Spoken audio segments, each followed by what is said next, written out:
Please sit down, take your Bible, open to the book of 2 Timothy chapter 3, and I am reading the whole chapter. I am not apologizing. 2 Timothy chapter 3, from verse 1, we read the whole chapter. 2 Timothy chapter 3 from verse 1. This know also that in the last days perilous times shall come. Perilous there means hard to bear, difficult, troublesome, dangerous, harsh, fierce, savage.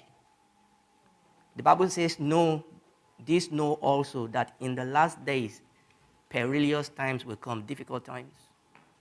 And I have a good news for you. You are in the last days. You are in the last days. Now, I don't want to go on a tangent here.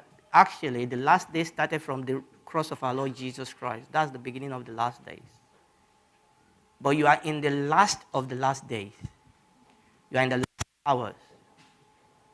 You understand that, like I said, the last day started from the cross, but the Bible says that Israel will become a nation again.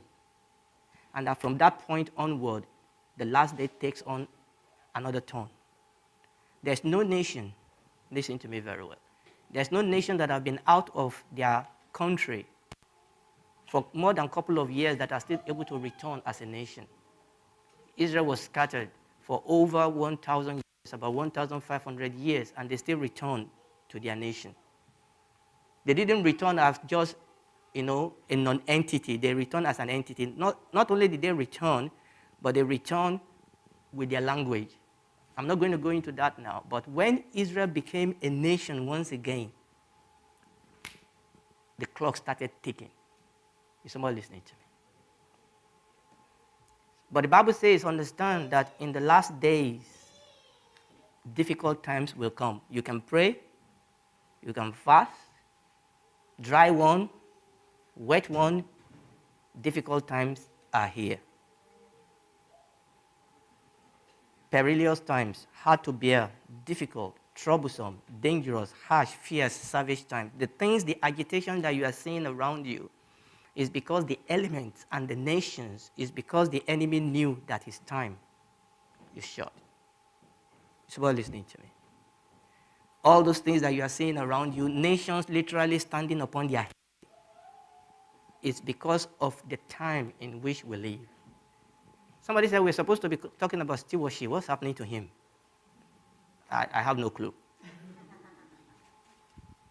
Verse 2, for men shall be lovers of their own self, covetous, boaster, proud, blasphemer, disobedient to parent, unthankful, unholy, without natural affection, truce breaker, false accuser, incontinence, fierce, despisers of those that are good. Despisers of those that are good. They despise goodness. They despise godliness. They despise God and anything that relates to God. Traitors, verse 4, heady, high-minded, lovers of pleasure more than lovers of God. Lovers of pleasure more than lovers of God. Having a form of godliness but denying the power thereof. In other words, they will be religious, but actually they don't want God. It's a godless, Christless, bloodless, crossless religion in the last days. Religion will become more godless, more Christless, more crossless, more bloodless. And I need to go.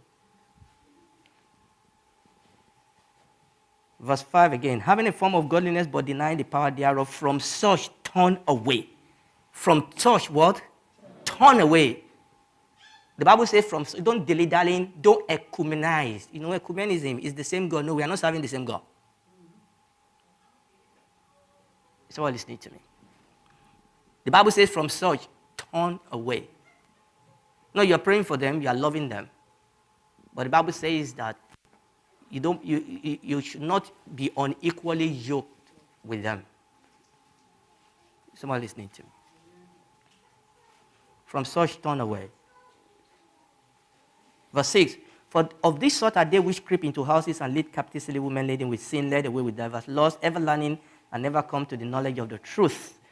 I wish I could stay with verse 7. Let's keep going. Now as Jan and Jambres withstood Moses, so do these also resist truth. Men of corrupt mind, reprobate concerning the faith.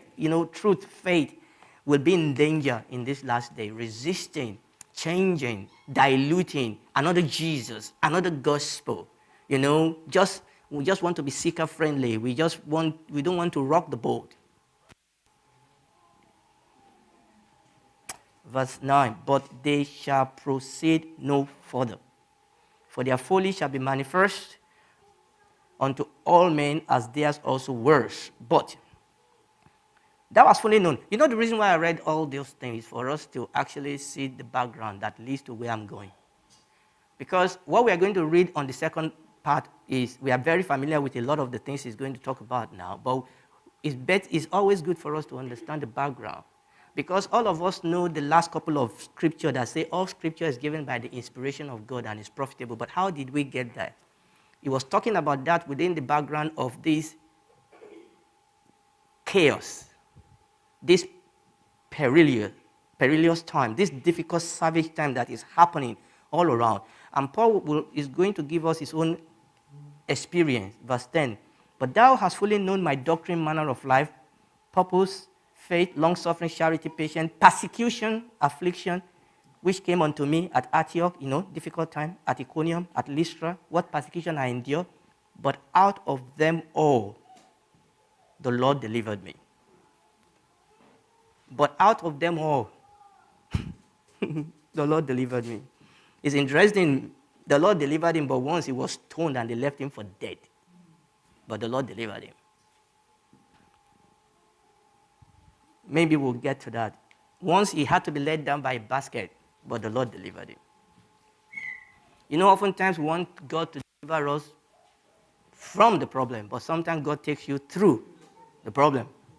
And sometimes God delivers you in the problem. And sometimes God delivers you by taking you home. It's God. Let his will be done. As long as the will of God is done. But let's keep doing. Verse 12. Yea, and all that will live godly in Christ Jesus shall suffer persecution. How many? How many? Not 99.9%. The Bible says all. Why? Because of what he said from the beginning. In the last days, perilous times will come. Look, you don't need to look for trouble. If you're a Christian, trouble will look for you. Now, we're talking about stewardship, and I'm taking you somewhere.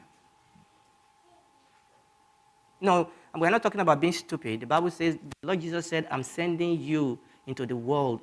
You are sheep in the middle of wolves. He said, be harmless as doves, but be wise as a serpent. Is somebody listening to me? The reason why trouble looks for us is because we are living in an hostile environment. This is church. Even in church, you have tribulation. So I'm saying, but we're talking about out there. The truth is, people, when we truly live our Christian life, the Bible says that we are aroma of life and we are aroma of death. You know, the Lord Jesus said that he came, he is the Prince of Peace, but he said, I've not come to bring peace, actually I've come to bring sword. We need to understand that as we live as light, there are some people that don't like light because they need darkness. Is someone listening to me? Verse 12. Yea, and all they that will live godly in Christ Jesus shall suffer persecution, but evil men and seducers shall work works and was deceiving and being deceived. I don't know about you. Sometimes I am exasperated. Sometimes I get frustrated. Why do evil just seems to prevail? Lies. You know, ideologies that don't hold waters, and people just gob this thing in. Fake news, philosophies, psychologies. But the Bible says, evil men and seducers shall wax worse and worse, deceiving and being deceived. There is such a mighty spirit of deceit in the world today, even in the church. And you know, when you read Matthew chapter 24, when the apostles came to the Lord Jesus Christ and they asked him, what will be the signs of the end? The Lord Jesus gave them quite a number of signs, one sign. But 4 times he told them, let no man deceive you. There will be another gospel. There will be another Jesus. There will be the seed. But the Bible says that we have to be careful. But verse 14, after all this very dark picture that we have painted, verse 14, but continue thou in the things which thou hast learnt and hast been assured of, knowing of whom you have learned them. So what is very important, and this is the heart, is what have you learned? Not just what have you heard. Not what lecture have you attended. Not what church service did you attend. Not what message did you listen to. What have I learned? What has become part of me? So what have you learned and become assured of? Become assured of. This is all going to be very important in these difficult days. What have you learned? And what have you become assured of? Not, I'm going to shock one of you, not necessarily, the Bible said. Yes, we know the Bible said it, but have you learned it? Have I become assured of it? The pastor said. Yes, the pastor said it, but have I learned that? Have I become assured of it? Because this is critical. But continue thou in the things which thou hast learned, and hast been assured of, knowing of whom you have learned them. And that from a child thou hast known the Holy Scripture, which are able to make you wise unto salvation through faith, which in Christ Jesus. From childhood, you have known the Holy Scripture. The Lord Jesus said that if you continue in my word, then are you my disciples indeed, and you will what? Know the truth, and the truth will set you free. And you remember when we were reading, we were talking about people that were against the truth, that were against the faith, and he said, what will make us stand in this day is we learning the Scripture. Verse 15 again, that from a child thou hast known the Holy Scripture. And the Holy Scripture is able to make you wise unto salvation through faith, which in Christ Jesus. We can sit down there and unpack that. There's something in the Word of God. There's a power in God's Word. There's a life in God's Word that when we connect with it, not just intellectually, that when we connect with it, like we were talking about last month, you remember I did come to talk to you about that balloon, that the balloon is not just bouncing on you, but you are getting wet. Okay, you are breaking into that word. It's not just a letter, it's become a spirit. It is something that I live by. It is something that is a lamp unto my feet and a light unto my path. It's a word that I receive not as the word of man, but as the word of God. And I am not living by bread alone, but by every word that proceeds out of the mouth of God. And I walk not by sight, but by faith. If I begin to walk like that, the Bible says that that is what is going to deliver me. That brings salvation through faith that is in Christ Jesus. And the salvation there is not just being born again, that is part of it, but is also being maturing, growing into Christ in all things. Salvation is the whole package. We are saved, we are being saved, and we will be saved. We are saved, justified. We are being saved, we are being sanctified. We will be saved, we will be glorified. It's a process. There's something that happened to you instantly when you get born again as a Christian. Something happened inside of you. The Bible says you were saved. The Bible says that the heart of stone was taken out and God put in a heart of flesh. The Bible calls it regeneration. The Bible calls it being born again. You are saved.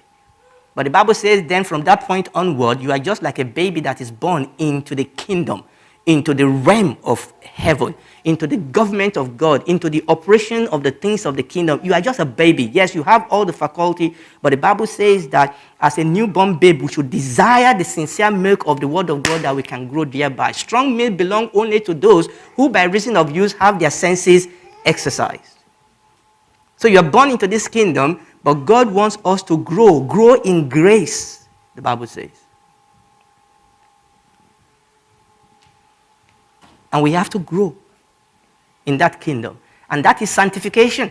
And part of that is living a life that is holy, living a life that overcomes sin, living a life that pleases God. But the Bible says that we shall be saved because when He comes, we shall be like He is. For we shall see Him as He is. So we are on a journey.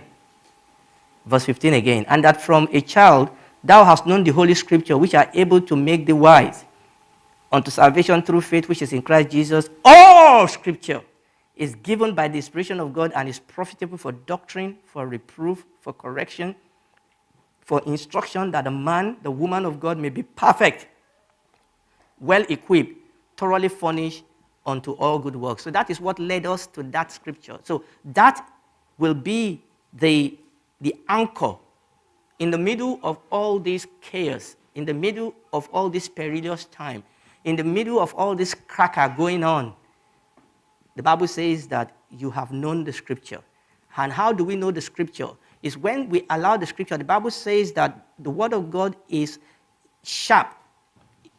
The Word of God is alive, is sharper than every two-edged sword, dividing asunder the soul and the spirit, the bone and the marrow, is a discerner of the intent of the heart. When we allow the Word of God to explore our heart, to search us, is somebody listening to me? And that's what he's saying here. We allow the Word to come teaching, correcting, rebuking, instructing, equipping. That is what this is all about. And that is how we allow the Word of God to be able to do a deep work in our heart. Proverbs chapter 3, verses 5 to 8. Proverbs chapter 3, verses 5 to 8. Trust in the Lord with all thine heart, and lean not upon thine own understanding. In all thy ways acknowledge Him, and He shall direct your path. Be not wise in your own eyes. Fear the Lord and depart from evil, and it shall be health to thy navel and marrow to thy bones. Still talking about the same thing. That in this junction that we find ourselves, listen to me, every other ideology will fail. Every other ideology will fail. If we put the leaders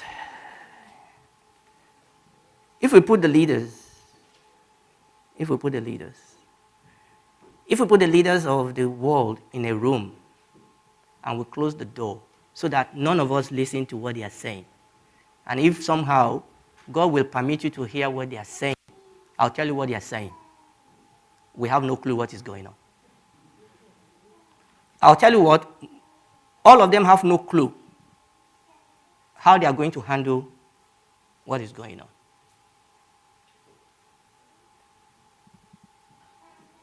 They've tried so many things that's failed. But they have to, the game has to go on. The party has to go on. Many of them are petrified. And this is what will give rise to the Antichrist. Because all of them have come to a point that when somebody appears that seems to have the answer, they will say yes. Is somebody listening to me? They will say yes.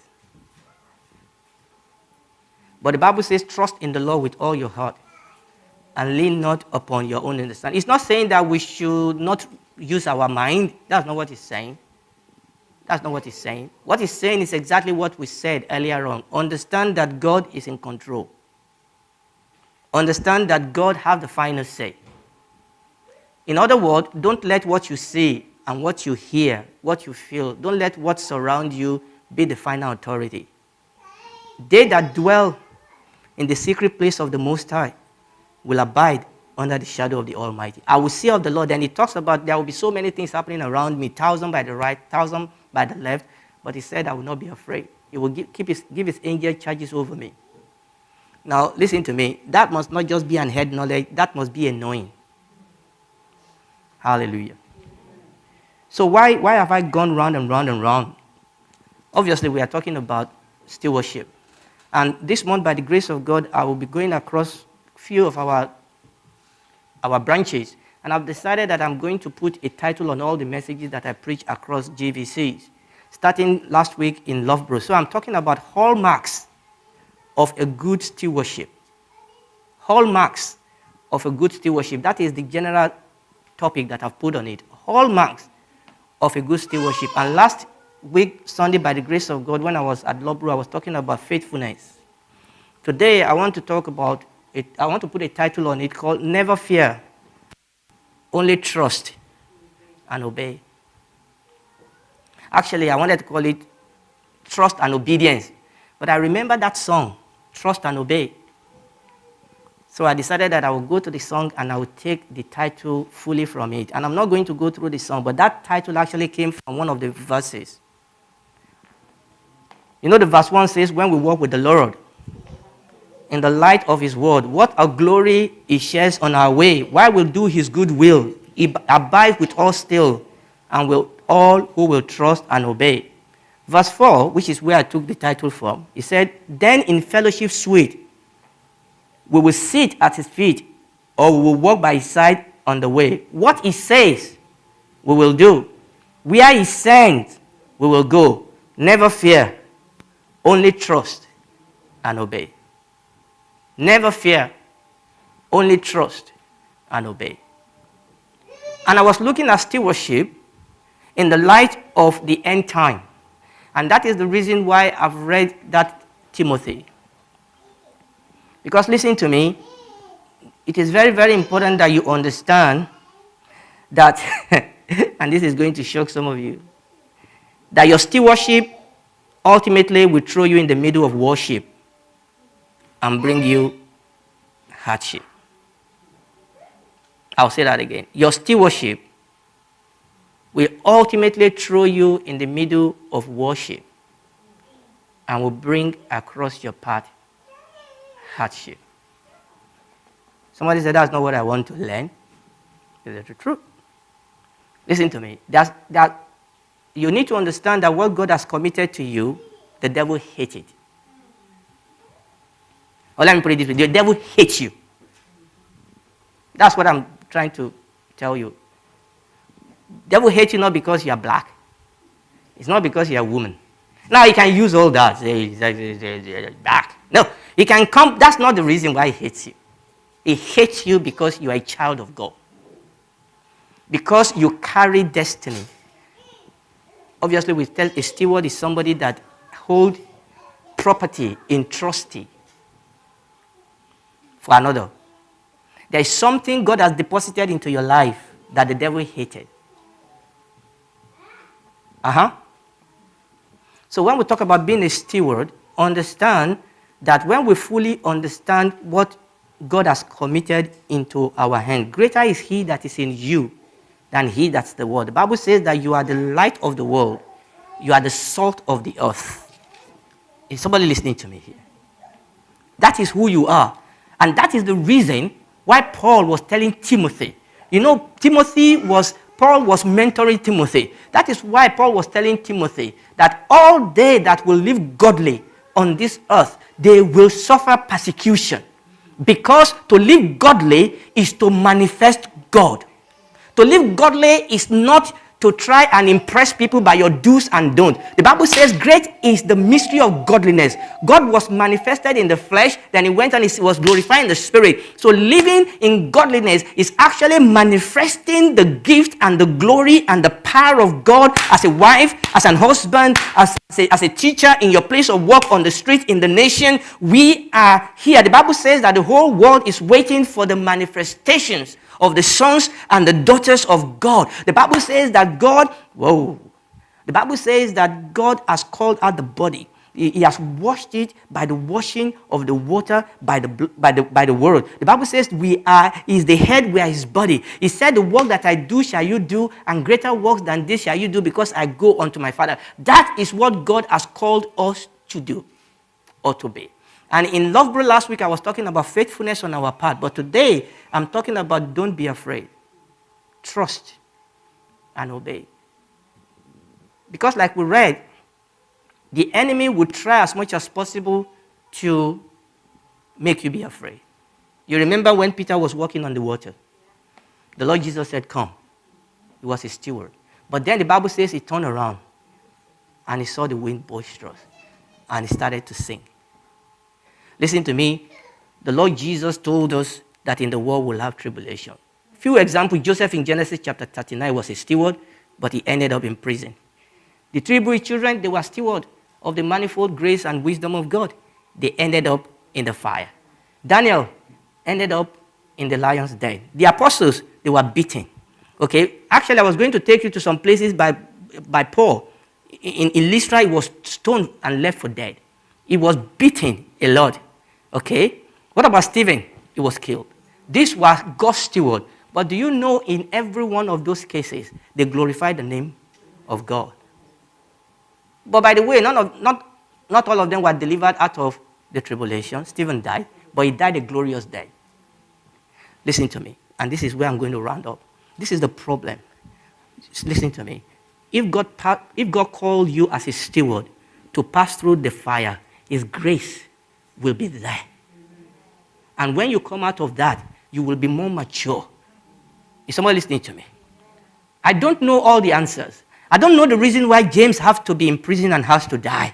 I don't know the reason why Peter has to be delivered only to die again. And I don't know the reason why John will not die, even when they try to cook him in hot water. But there's something I know. There's a God that is in control. And the reason those things are coming against you is because there's something precious about you. And the God that put that precious thing there will sustain you. Because what God wants you to do is to use that thing to the glory of His name. Standing up on your feet. What I'm saying is that no matter what you are passing through, no matter what you are passing through, understand that there is a treasure inside of you, and God wants us to live to the glory of His name. And this is how we overcome. The Bible says this is the victory that overcomes the world, even our faith. Listen, the challenges you are facing is not an advertisement of weakness. It's an advertisement of the glory of God that dwells inside of you. Now, obviously, if we are not talking about we suffering as a busybody, but if things come across our way because of who we are or who we belong to, the Lord Jesus said that when he was when he was talking about the beatitude, He said, "Blessed are you when men revile you and say all manner of evil against you for my name's sake." He said, "You are blessed." Remember that the story does not end here. This is just a preparation, and we were talking about this in the Sunday school. This is just a preparation for the real deal. Here we will get our hands dirty. Here we will get our feet dirty. But understand that God is there with you. Hallelujah. Hallelujah.